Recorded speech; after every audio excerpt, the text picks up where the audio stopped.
Steve, congratulations on your book, Beyond the Mountain, your first book winning the 2009 Gordon Tasker Prize. You must be delighted. Yeah, it's a great surprise.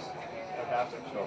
And thanks for taking this opportunity to speak with us this morning. The first thing I'd like to ask you is really about your overriding theme in the book, which seems to me quite striking, which is that of the process of climbing being more important than the goal, as it were, reaching the summit.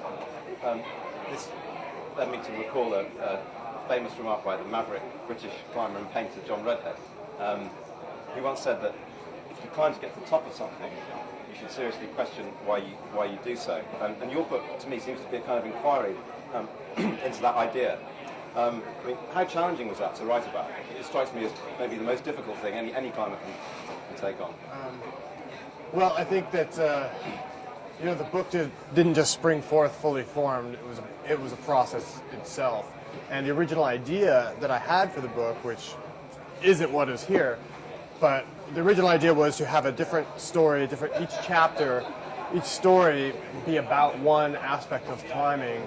In a sense, I had it all outlined. It was going to be one chapter about partnership, one about fear, one about death, one about success, one about failure, and so on.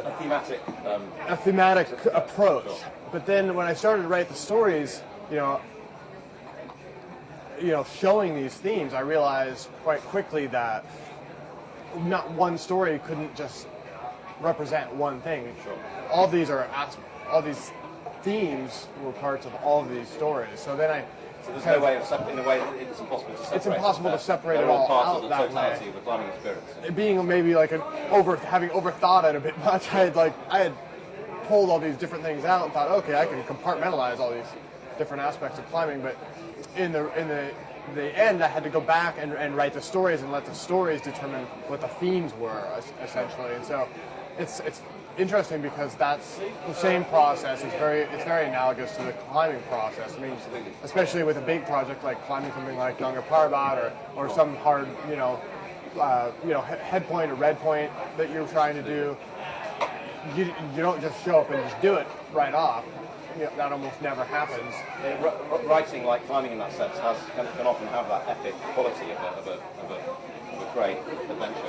A journey. Indeed. No, that leads me into my second question, conveniently, because it certainly strikes me that, as you say, climbing like writing takes us on journeys where the outcome really is uncertain until the very end, perhaps. I mean, we really don't know where it's going to take us. The destination is truly unknown. I'm really interested in what kind of journey the creation of this book took you on. Was it a journey like some of your most challenging mountains, or a very different kind of journey? I'd say it was quite different in that, mostly because it was inside my head. Sure. And it wasn't a physical expression.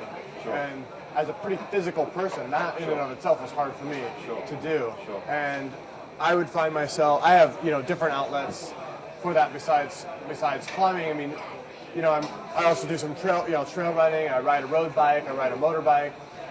And I would find myself after riding for a while having to just get up and go do one of those things because I couldn't think about climbing. I didn't want to climb after writing about climbing. I needed to go get on the motorcycle. The experience of writing about it is that intense that it almost distracts you.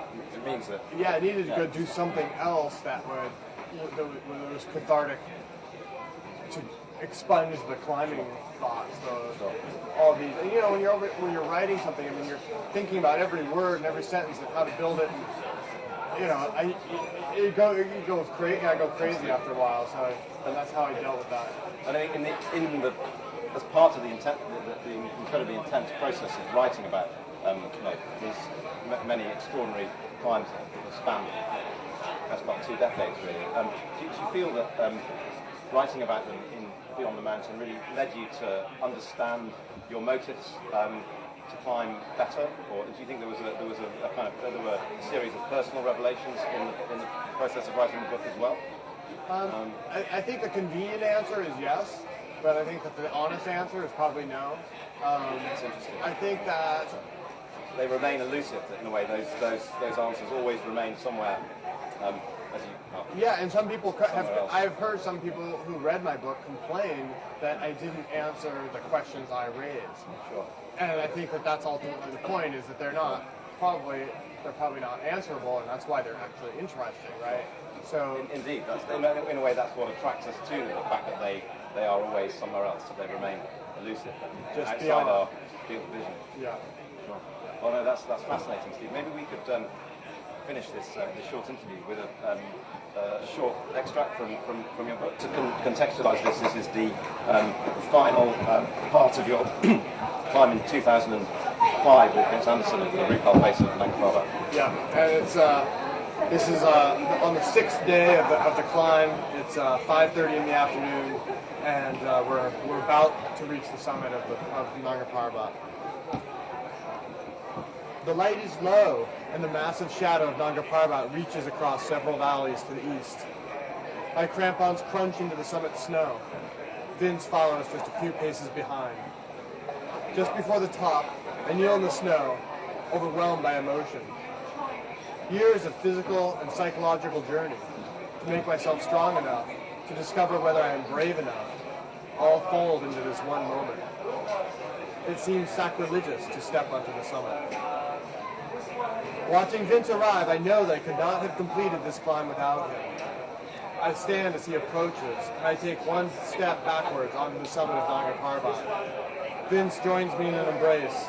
Frozen tears fall to the snow at my feet, becoming part of Nanga Parbat, as it became part of me so many years ago.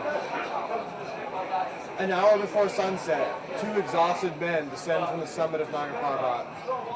It should be deeply frightening to gaze out over the Rupal face at dusk, and it is. Perhaps nowhere on earth are you so far away from life. In the dark, fear and pain seem more appropriate.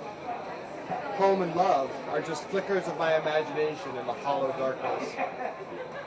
In that moment, I understand that on the outer edge of infinity lies nothingness, that in the instant I achieve my objective and discover my true self, both are lost. Steve, thanks very much for reading us that extract and giving a short interview. And once again, congratulations on winning the 2009 Baldwin Tasker Prize for Thank you very much. Thanks. Thank you, Dick.